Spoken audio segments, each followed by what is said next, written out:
Hello students, welcome back to the channel. आज की इस वीडियो में हम डिस्कस करेंगे जेईई एडवांस 2023 के PYQs from our chapter unit dimension and measurements. दो क्वेश्चंस को हम डिस्कस करेंगे, एक बेस्ड है हमारा एरर पर और दूसरा बेस्ड है हमारा डायमेंशंस पर। सो स्टार्ट करते हैं without wasting any time. First question है error based. In an experiment for determination of the focal length of a thin convex lens, the distance of the object from the lens is 10 plus minus 0.1 centimeter and the distance of its real image is 20 plus minus 0.2 centimeter.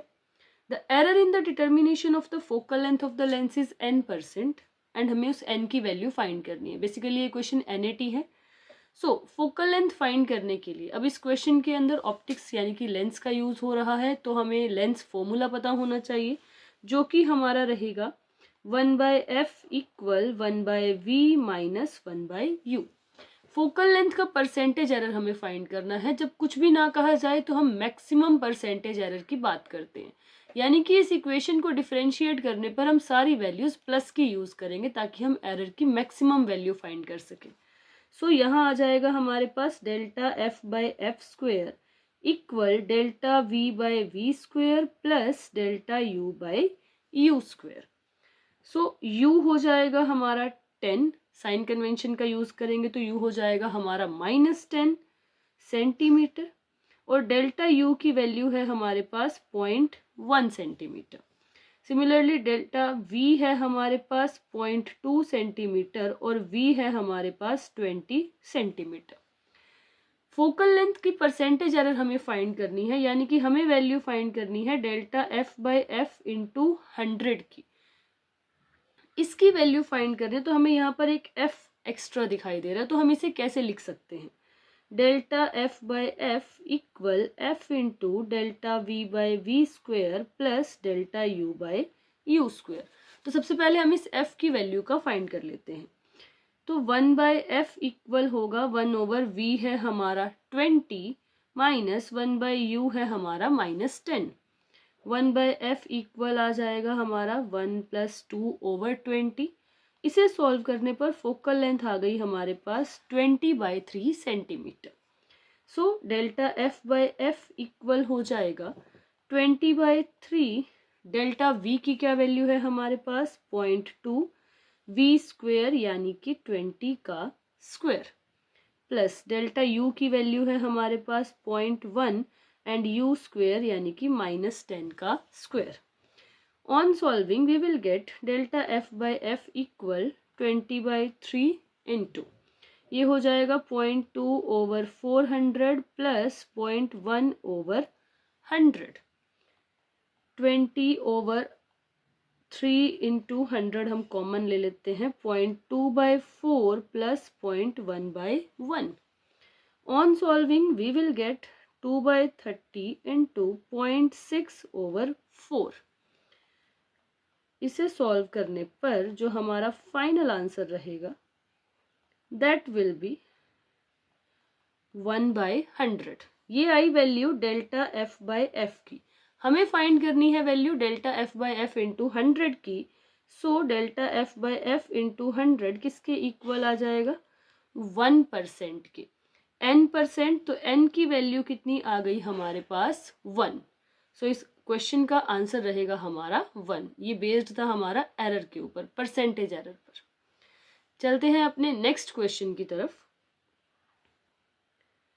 Young's modulus of elasticity is expressed in terms of three derived quantities, namely the gravitational constant, Planck's constant and the speed of light. C, y हमें equal given है c raised to power alpha, h raised to power beta and g raised to power gamma, और हमें alpha, beta और gamma की value find करनी है। ये question difficult बिल्कुल भी नहीं है, बस क्वेश्चन के अंदर टाइम थोड़ा ज़्यादा लगेगा क्योंकि हमें सबके डायमेंशंस लिखने होंगे और पेशेंस चाहिए इसे सॉल्व करने के लिए, और बिल्कुल एक्यूरेटली हमें इसे सॉल्व करना है। तो सबसे पहले हम इन सभी क्वांटिटीज के डायमेंशंस लिख लेते हैं। Young's modulus, stress by strain. Strain हम जानते हैं एक dimensionless, unitless quantity है। स्ट्रेस होगी फोर्स अपॉन एरिया, मतलब जो स्ट्रेस के डायमेंशंस होंगे वही हमारे यंग्स मॉडुलस के डायमेंशंस होंगे। तो यहाँ से हमारे पास यंग्स मॉडुलस के डायमेंशन, फोर्स के डायमेंशंस होंगे m1 L1 T-2 and area के डायमेंशंस हो जाएंगे हमारे L2। इसे सॉल्व करने पर रहेगा m1 L-1 T-2। नेक्स्ट हम डायमेंशंस लिखते हैं c यानी कि स्पीड ऑफ लाइट के। तो स्पीड ऑफ लाइट के डायमेंशंस यूनिट्स रहेंगे मीटर पर सेकेंड, तो डायमेंशंस हो जाएंगे L1 T-1।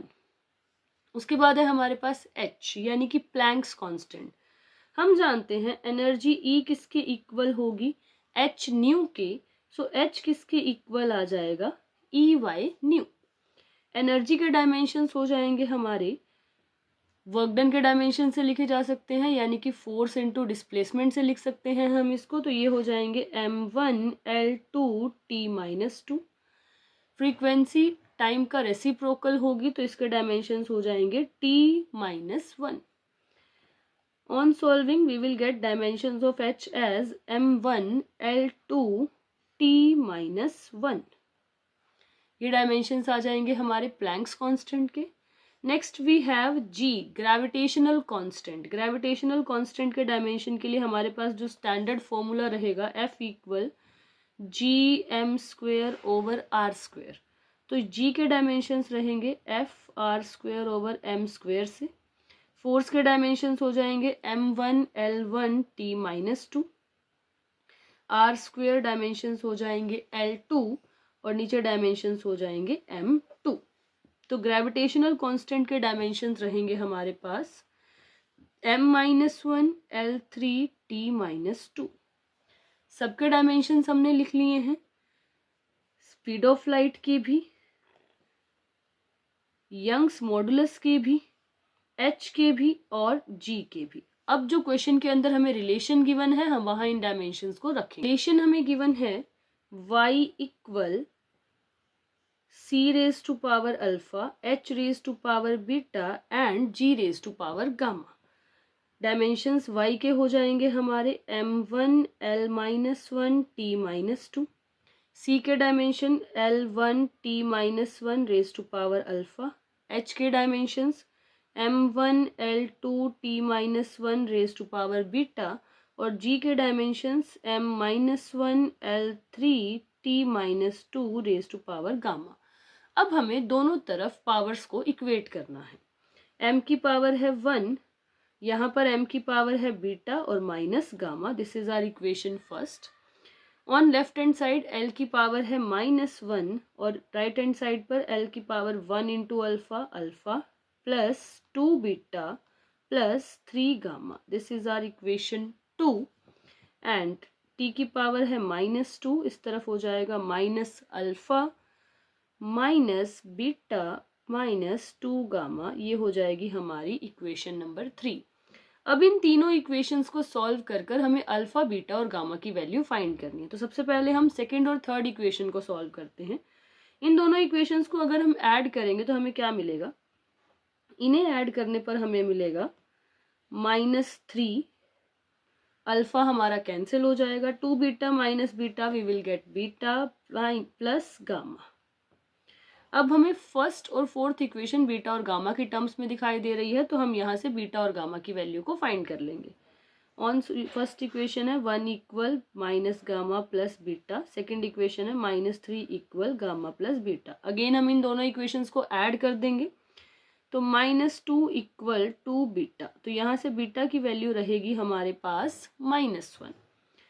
फर्स्ट इक्वेशन के अंदर अगर हम बीटा की वैल्यू सब्स्टिट्यूट कर देंगे 1 इक्वल -1 माइनस गामा, तो गामा की वैल्यू हो जाएगी हमारे पास -2।